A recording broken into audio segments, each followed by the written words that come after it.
In preparation for the coming launch of Black Ops Cold War, my friends over at G Fuel ended up bumping up code Espresso to 30% off your entire order. So if you're interested in getting a restock or just trying something out for the very first time, be sure to use code Espresso. Links in the description below if you're interested. So we're entering the launch week now of Black Ops Cold War, and with it, that means that a new year of content is going to be coming up going forward. While we'll still be talking about Modern Warfare a little bit in the coming week leading up to the Black Ops Cold War launch, especially because as of late last night, PlayStation 4 users could pre-download update 1.29 for Modern Warfare, which is time gated for this Tuesday at 2 a.m. Eastern or 7 a.m. UK, and I guess that's tomorrow evening at 11 p.m. Pacific time for those on the West Coast in the States. But we certainly have a few more things to talk about, but for the most part, the year itself is winding down for Modern Warfare. And as we do with every single year, I want to take a look back at Modern Warfare and provide one final critical analysis of where we stand with the game overall. So that said, as we go along, leave your thoughts down below. What are your overall thoughts on the last year of Call of Duty? Love it, hate it, on the fence, whatever it is, let me know below.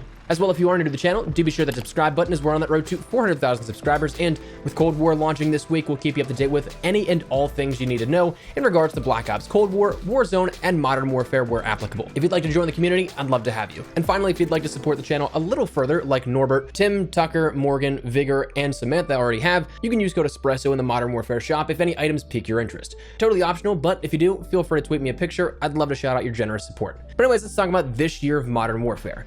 Right off the bat, I think that I want to preface this by saying that this will predominantly be focused around the core of Modern Warfare: multiplayer, campaign, and Spec Ops. Warzone is an entirely different beast in and of itself and would likely yield a much different result. We'll talk about it a little bit at the end, but especially with the continuation of Warzone going alongside the upcoming games in the franchise, Warzone to me is basically being treated as its own main game, with the premium games adding in content sort of like DLC for Warzone. So we'll mention it at the very end and give a score with and without, but a lot of this is going to be independent of Warzone. Let's start with campaign though. Truthfully, I thought the campaign for this game was phenomenal. I said it from the very beginning that when you take a cast and crew like Captain Price, Soap, Gaz, Ghost, and other key players that were beloved throughout the original Modern Warfare trilogy and then redo it, that is an incredibly tall task that you have in front of you. Perhaps I've been in an echo chamber, but I truly don't recall anyone being really upset with the storyline. I thought it was phenomenal. You have to remember that with a soft reboot, not a sequel, not a prequel, or anything in between, the only similarities in the storyline would be the players involved, but everything else I thought was truly phenomenal. They had such big shoes to fill, and I think that the campaign was one of my favorite parts, which is perhaps kind of odd to say since Call of Duty is always more so regarded as a multiplayer game.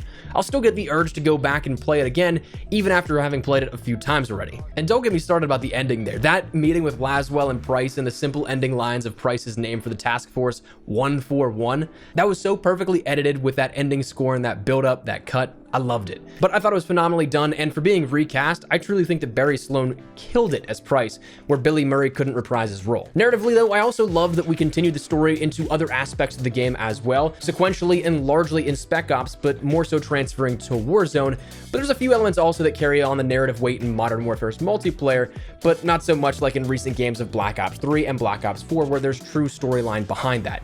As for the multiplayer though, jumping over to that, right off the bat, I want to tackle a few things here that aren't necessarily part of the fundamental gameplay experience when you're behind the controller, but are things I truly think are game changers for the multiplayer aspect of Call of Duty and what we've become accustomed to over the course of the last decade plus. Firstly, free DLC. This was the first time that we saw this within Call of Duty. Free DLC. I mean, who doesn't love free stuff? Not only providing more content for the fans post-launch, the game also then didn't split up the player base when new content was added as it had done before in the past. That was a huge problem with DLC packs that we were traditionally used to, where as the game progressed, the amount of players who could possibly connect with each other kept going down and down, because if you didn't pay that $15 or whatever it is, you wouldn't have access to the same content as someone else did. Therefore, you couldn't match up together. Free DLC not only stopped that fragmentation of the player base later on in the year, but it also encouraged more engagement with the game as the year progressed, where new content could be dropped in with absolutely no barrier of entry all the way into June, July, August, September, even October. So that was huge in and of itself. Finally, on the topic of free DLC, with how much emphasis was also being pushed in relation to microtransactions in the years prior, it was not only just a refreshing thing to see to that end, but also it was a huge step for Call of Duty in the right direction to be an industry leader again.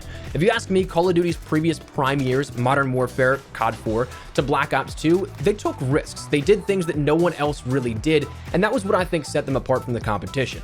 They captured lightning in a bottle and then kind of opened it up a little bit and chained it together to be in other bottles, where, as in in recent years, it felt like they just kind of did what worked for the industry and they were late to the party. They used those other games out there as test dummies and didn't take those risks to try and be the first to the market and then own that share of the market.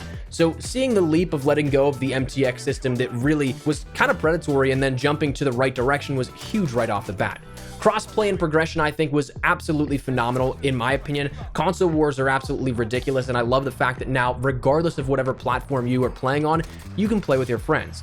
Sure, as we see with Warzone, there's quite a bit of a challenge there, like cheaters coming into play with a free-to-play PC game that can play with consoles, but the fundamental barrier of that play is broken down, and that's huge to all players. Warzone, of course, being free to play is something that, as mentioned, I don't want to really go into too much detail with because it is entirely its own different thing, I think. But free to play is huge for Call of Duty. As you saw with those numbers that were recorded, 70+ million unique logins and users to date.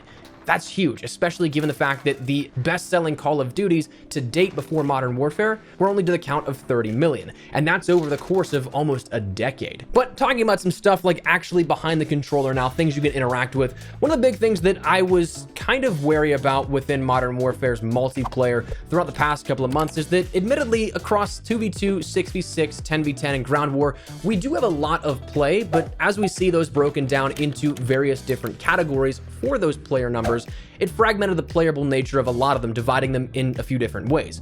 But my problem is that of the 47 maps that you can choose from in private matches, then the 50+ with ground war maps included, there's probably like 8 or 9 that I'd want to play. To me, there just wasn't enough memorable maps in this game, maps that truly engage the playstyles that I would like to play with, and I think that constant interest throughout the community of like Shipment 24/7 and Shoothouse 24/7 kind of contribute to that feeling that maybe I'm not alone in that regard. As for modes, I'll make a bold statement. I think that I've never really said this for any COD, but I think that Search and Destroy was the best game mode in this game. The way the maps play, the more tactical nature of things, including doors, mounting, and other aspects that we'll get to shortly, I think it all played towards that stealth aspect and the sort of thinking man's game nature of Search and Destroy. I don't think that I've loved Search as much as I have in this game in any COD previously. Now, of course, your standard modes are there to be expected: TDM, Domination, Hardpoint, all good ones, and of course things that are great for the players who enjoy them. But your things like Grind, Infected, Drop Zone, Gun Game, and other alternate modes that were brought in throughout the year were a nice relief over the few months that we saw.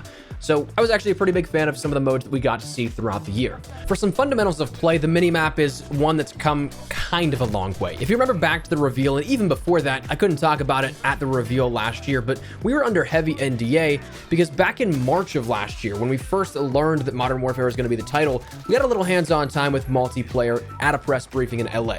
That minimap wasn't in the build. It was a conscious design decision where they wanted you to use a personal UAV, a UAV, or advanced UAV to get the minimap. Thankfully, we ended up getting one, though it was never to the point of a traditional minimap that we had seen in years prior. It still doesn't show live fire that is unsuppressed in traditional modes. Ground war it does, but traditional 6v6 and the like, it doesn't. Footstep audio is also something that, from a design intent, I wasn't entirely thrilled with. It's definitely gone through the ringer in terms of some changes made for it. During the first weekend of the beta, footsteps were entirely way too loud. Then they toned them down to the point where you can't use that as really an audio cue of where players are. Occlusion has been something that's been off and on. It's been an ongoing issue all year. So footstep audio is just one of those things that I don't think they ever quite worked out perfectly, which is unfortunate, but that's been an ongoing issue as well. Field upgrade to perk design was something that, in particular with Ghost and Dead Silence, I never quite understood some of these things here with this one. I never understood the pushback on Dead Silence being a perk. Firstly, I don't see why it was meant to be a situationally used item. I would have much rather loved to see that be a perk within Modern Warfare, and I guess if you take a look at the long term and the big picture, maybe it was because of how it would play for Warzone, where it would really be something that would be hard to track an enemy up close if you have Dead Silence equipped. So maybe that's the case. I don't know. Ghost, I absolutely hated it. It wasn't like any of the previous introductions of Ghost in recent years, where you have to be moving, either walking or sprinting, to be covered by Ghost and off the radar. You could camp so hard in Modern Warfare because of Ghost, it was kind of ridiculous. I would have much rather have seen Ghost as a field upgrade rather than Dead Silence. Swap those two out and I think it would have been totally fine. And talking about camping, those things like leaning, mounting, and doors just really slowed down the pace. There were so many also in map design. There are way too many points of attack. Grasna Raid from the beta was a great example of it, because that mid-back street was something that had quite literally about 2 to 3 dozen windows or locations where you could get shot at whenever you tried to cross the street. So that is just overwhelming and encourages camping and a very, very slow style of play, which me personally, I'm not really into. I'd much rather go in guns a-blazing, rush around, have some high action arcade style gameplay. But that never really happened as a result of that kind of stuff. Playlists, I wish that fundamentally, not necessarily talking about the game modes, but what we had on offer, I wish that we would have had more constants like Ground War not affect the limited time modes that we ended up having. Things like Shipment 24/7, I truly thought would have been permanent at some point during the year, but we still only see that randomly, it seems like, with it being there right now, sure, but it really wasn't there for a lot of the portion of the time that players were asking for it.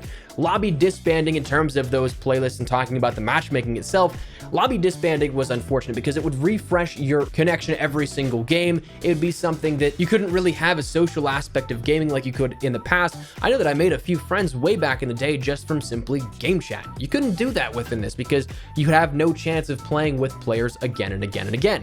And I think that's partially due because of skill-based matchmaking. Now, this is maybe just me projecting some thoughts on this, or maybe it actually is the reasoning, but skill-based matchmaking took into account a hidden elo system, something that would adjust every single game, taking into account various different aspects of your game and how you take part in the game. That's something that every single game would then reevaluate and then break up the lobbies as a result. But skill-based matchmaking is something that we've talked about so many times here on the channel. I know that it's one of those things that is immediately combated with, oh, you just want to stomp noobs every game, you're not good. But here's the thing. My stat line will tell you absolutely anything you need to know. It's public stats. I'm not saying I am a professional player, but I am definitely within that upper echelon of the player base where I've played Call of Duty for 10, 12 years, and I know what I'm doing. I know how to play the game. I know how to read the map rotations. I know how to outthink players. My gun skill is there. It's not one of those things where I want to stomp noobs every game. It's just I want to kind of relax every game every so often. I don't want to be in a very sweaty lobby with players bunny hopping every single time they jump a corner. I don't want drop shotting. I don't want the only meta used weapons. I want to be able to just relax. Like Damascus for the first little while was absolute hell because I was using off meta weapons that while my elo was still very high, I was trying to use things like the knife for the riot shield and I was getting stomped on. So it was just impossible to make any progress even towards that, let alone just playing for fun using different weapons. I've always come back to this comparison where it's like a professional athlete. You have somebody, say, like LeBron James, who is at the top performer in some of the professional leagues. That's like telling him that he cannot ever play a game of pickup basketball at the local gym. He can never play any games with his kids in the backyard. He can never just for fun shoot a game of horse going for some casual play because he's a professional. He's playing at that level of play. He has to always play that. That's kind of absurd, right? In that context. So why does that apply then to Call of Duty? A game that has never really been built upon a professional scene. Yes, there is one, but it's not like Counter-Strike where it's the fundamental core of the game itself. It's always been an arcade Twitch shooter. It's always been something that's more casual. So to integrate a skill-based matchmaking system that is consistently matching players up and trying to average people out to be 1 KD no matter how good you are, that just isn't all that great to me. And I think that harms the long-term health of the game and the players that are willing to stick around. And it sort of creates this paradox by trying to alleviate some of that stress of the newer players or the players that aren't as skilled by giving them that artificial feel of, okay, I can compete, I can do well in this. By keeping them around, you're also alienating the players that are the most passionate about the game. And that's something that I just never understood. And I wish that Black Ops Cold War had changed that, but I don't think that it's going to. Another thing that was introduced this year is that of the seasonal leveling system. And this is one that is going to be slightly adjusted as of Black Ops Cold War and even as of next month within Modern Warfare. This is actually going to switch out from what we knew for this past year to something new that is matched with Black Ops Cold War, and then Modern Warfare, Warzone, and Black Ops Cold War all go towards your unified level that you can work to no matter what game. But seasonal leveling was interesting. I thought in theory it was going to be something pretty cool because we'll talk about it in some of the challenges we talk about in a second here, that you could do a lot of cool things by doing some completionist stuff. But at the same time, it very much so became monotonous once you hit 155 because there was really nothing to work towards. Yes, you had your officer challenges, but chances are you really weren't getting anything out of that either because you only got XP with each challenge. You didn't really have any specific reward outside of that emblem you got every 10 challenges completed. But if you hit 155, which you often did before actually completing your officer challenges, you got XP that went to quite literally nothing because you couldn't progress. Sure, you had that career rank, but that was never actually showed off anywhere. You couldn't go into a lobby and be like, hey, I'm level 1000, check it out. Instead, you were 155 as everybody else was. So to me, it was just one of those things that I think kind of was, again, that artificial feel-good feeling for players that didn't get to play as much. But maybe that's just me. As for unlockables, we have a lot to talk about here at this one. Camos in particular was the first thing that right out of the gate you could work towards. Gold, platinum, Damascus, and later on Obsidian was something that was a lot of work, but we'll come back to it in a second. It really kind of gave me life within Modern Warfare. I actually kept playing when I otherwise would not, because I was like, I want to complete the Master Camo this year. So I did Gold, Platinum, and Damascus. We've chronicled that here with some guides that we put up on the channel earlier in the year, but then things like Obsidian, I did that on the MP7 and then didn't care to do it again for any other weapon just because it was such a tedious grind. But for players that really like to take the time out, grind something out, and work towards a goal, it's phenomenal. I think it's a great way that keeps players engaged, and the overall camos I thought looked pretty decent this year. Calling cards, emblems, and sprays unfortunately weren't really unlockables this year. It was really kind of all shop stuff that was included in bundles that you had to pay for, minus, say, random calling cards and emblems that you could end up getting from, say, daily or weekly challenges. But outside of that, really wasn't anything all that special. Missions were introduced within Modern Warfare, which were pretty cool, I will say, especially up front because that was the first time you really saw some customization blueprints. We didn't get the shop immediately, so you couldn't end up buying any cool blueprints. And even speaking of that, we didn't really see any cool blueprints to truly buy until Season 1, and a lot more introduced later on down the line. There were still some rather boring ones at that point, but missions offered up, at least immediately, some decent ways to get some customization items where there may not be, all for just simply playing the game, organically rewarding the players, which is definitely nice.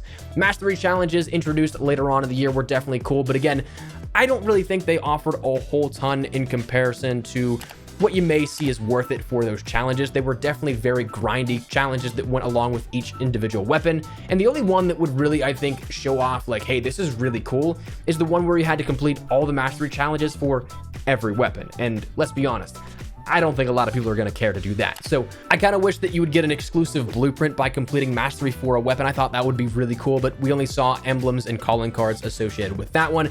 Weekly challenges, that was something that I think was underutilized tremendously. I think that there should have actually been a reward similar to how Fortnite did it in the past, where you make something for completing X amount of the total week challenges. So maybe say 80% of every challenge across that entire season, you end up getting an exclusive blueprint or camo as a reward. I think that would have been really cool, and definitely would have been something that rewarded players for taking part in it. I couldn't tell you the last time I actively looked at, if at all, a weekly or daily challenge, because there's nothing really associated with it outside of XP, which again, coming back to it, once you hit 155, there's nothing really there to go for. It's just dead XP at that point. Outside of that, on the multiplayer side of things, the only thing that I can really think about is different weapon gunplay and things like time to kill. Time to kill, I was not a fan of within this game. It's definitely a game that is a point, shoot, and get kills.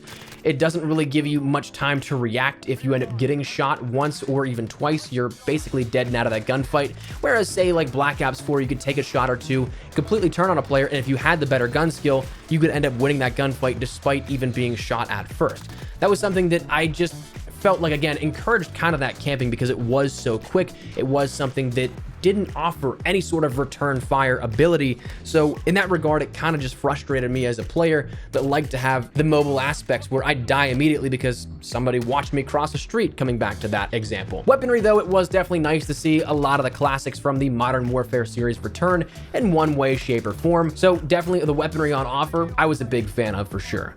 Jumping over to Spec Ops, I don't really have a whole lot to say because admittedly, I gave it a shot at the very beginning, didn't really like it, and to my knowledge, not a lot has really changed since then. So one thing that I remember pre-launch even, this was incredibly buggy. It would crash the games, it would be something that wouldn't load properly, and all things that you could think of, really. But then when you take that into consideration, then add in the fact that the difficulty was absurdly high for the first couple of months, for something that was meant to be a casual third mode, I don't know why anybody would really go hard and grind it out. Yes, there were a few things that had some blueprints associated with it, but it just didn't really seem like an enjoyable thing to me at that point. So I just kind of wrote off Spec Ops for a little bit. And then, of course, when they stopped adding in new Spec Ops missions because Warzone was introduced, utilizing the same world and assets, that was kind of where the story then shifted over to, and it wasn't as useful. So it's definitely something that right now I think really doesn't contribute to my overall review because it hasn't really impacted the game all that much as of lately. Other things like the Battle Pass shop and other DLC items, of course, definitely we can talk about, because the Battle Pass, the build and fundamentals here of this, I love that it rewarded players earlier on than Black Ops 4. Black Ops 4, we saw weapons introduced at tiers 25, 50, and 100, which was based off of play time. So that's 25, 50, and 100 hours into a single season, which is a lot of playtime. 15 and 31, yes, there are some slight XP rewards that progress the battle pass a little faster, but still 15 hours of playtime across 2 months and 31 hours across 2 months is a lot more manageable than 25, 50, and 100. So definitely a lot more consumer friendly on that side. The rewards I definitely think could have been cooler. In later seasons, I liked some of the rewards like the Shadow Tracer rounds for the AN94 in season 5, but a lot of the times it seemed like filler. We had things like XP tokens, we had things like emblems and sprays, which I couldn't tell you the last time I used any of that stuff. So that I wish it would have had a little bit more of a beefier helping of rewards, but it is what it is. I think at least was a positive adjustment from where we were the year before. The shop is something that is a big changeover from Black Ops 4 to where we are in Modern Warfare. I just wish that things were a little lower priced, but the thing that is phenomenal is that you knew exactly what you were getting right up front every single time. Yes, it sucked you couldn't buy things individually. Yes, it sucked you couldn't buy specific camos instead of blueprints, because I've been in so many situations where I was like, I would absolutely buy this, but I'm never going to use this weapon, so no thanks. So there are definitely things that I wish would be changed about the shop, but again, the fact that it is no longer predicated on simply gambling is a huge factor for me, and that's one thing that I truly enjoyed about this shop iteration. One thing that I'd like to mention before wrapping this up and jumping into a score is a little bit of the topic of communication with Infinity Ward and the community, or I guess the lack thereof. Now, firstly, I want to say that I know that a lot of the lack of communication was based out of the sheer toxicity exemplified that sort of cut ties between the studio and the community. And to that end, I absolutely understand that. No one should be getting literal death threats over a goddamn video game. Credible or not, it's a freaking game, man. Like, the people that are making it are real people, even though the internet may give you that guise of anonymity. Don't be a jackass. If you truly hate something, why waste your time on it? That's one thing that I've never understood. Move on to something you enjoy. I mean, life's too short for that nonsense. But when it comes down to it, we had so much communication at the very beginning of the year. I would have loved to see that continue all year round, keep the community in the conversation. But the one thing that I truly never understood, and this was independent really, I think, of how the community would have taken some stuff, but I just never understood why we had all year round secret changes. I mean, we based an entire series almost on that alone here, every single update on the channel. Quite literally every title update we got would get patch notes, and then there'd be items that were added in, changed, or adjusted under the radar that were just never acknowledged by Infinity Ward, and I've never really understood that one. So I wish there would have been more communication throughout the year. Some of it I totally understand why there's not. Some, like those secret changes, I just wish were from the beginning given up front to us as a community. Now, I'm sure that I probably missed something. We've talked for a long time here. This is definitely longer than most videos that we usually do. But when I consider what I would give the game as an overall score, this year is a tough one, truthfully, for me, because I think there are definitely some things that are truly revolutionizing for the Call of Duty franchise as a whole. Some things that truly deserve to be applauded as objectively positive. Like, I don't think that there's any way that you can actually say, no, free DLC was bad. Being able to play with my friends on a different platform is bad. Yes, in that case, there's the rare instances you'll run into cheaters, but for the overall health of the game and the franchise, that stuff is huge. But when it comes to the actual gameplay itself, the game just didn't hold my attention as others have in some aspects. I felt like some of the core design elements of the game catered to a more strategic and slower pace that really alienated myself in how I like to play. The counter of just adapt has been thrown out there, and trust me, like I've said, I'm still just fine when it comes to my stat line. It's just not how I'd prefer to play the game. Going for Damascus, as we mentioned, also gave me purpose. I had a blast with that, and I think that it fortunately was timed with the launch of Warzone, where I went from one thing right into the next. When you look back, I think I finished Damascus like a week or two before Warzone actually launched, so I went from doing something that kept me playing the game to actually something that I truly enjoyed and wanted to play. And slightly touching on Warzone, that's what really elevates the game to me overall. I'm sure that you're aware of it here on the channel, but I probably played like a few dozen matches of MP since March and since the launch of Warzone, just because I really enjoy Warzone that much more than multiplayer. I'm a huge BR fan. I know that that's not everybody's cup of tea, and that is totally fine, but the MP just lost my interest, where Warzone kept it. So if we were to take Warzone out of the equation, I think it'd come down to a few general thoughts of the industry shift to free DLC, crossplay, and progression, which was a huge step in the right direction and huge positive for me, objectively speaking. Maps, I definitely wish were better. I wish there were more that I wanted to play on. Mounting, doors, skill-based matchmaking, absolutely no bueno for how the game is played and also who you end up playing the game with. Time to kill was super fast that I just wasn't a huge fan of. The post-launch support, though, I did enjoy. The continued interest keeping the storyline going and dropping DLC again for free. Definitely nice. I think if I were to come to an overall score here, I'd say a solid 6.5 or 7 out of 10. And that may seem low to you, but here's the thing. One thing to take into consideration with how I rank stuff is 10 out of 10 I take literally. I mean that is a perfect game. And I don't think that I have ever or ever will give a perfect 10 out of 10 score. Black Ops 2 is probably the closest game that I would ever give a Call of Duty game to 10 out of 10. And maybe that's a 9.5, but that is my all-time favorite peak for Call of Duty. So a 7 out of 10 is still pretty solid because it's probably like a 7 out of 9 on a real scaling here at that one. But at the same time, there's also things that I definitely think could have been worked on, could have been done better, and I wish would have been done better. Warzone, if we were to take that, I think it'd escalate it by another point here in total, 7.5 or an 8 out of 10, just because I truly love Warzone. I think that right now, that's the BR to beat on the market, and it's a good time to be a Call of Duty fan with everything coming up. So had it not been for Warzone, I don't know what I would have been doing in terms of content and what I'd be doing in terms of just simply playing to enjoy the game, because even in March, I was getting burned out. So we'll see what happens here in the future with Cold War, and of course, if there is a sequel to Modern Warfare, but that's where I'm at here with Modern Warfare in 2020 and a full critical review of it. Love to get your thoughts and feedback down there in the comment section down below. If you stuck around this entire time, you are a true MVP.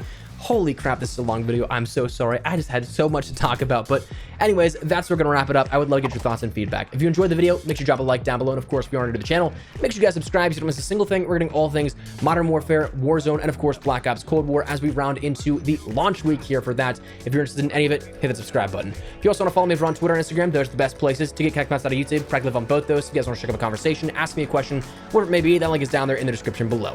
That said, thanks so much for watching. My name is Espresso. I'll see you guys later. Take care and peace.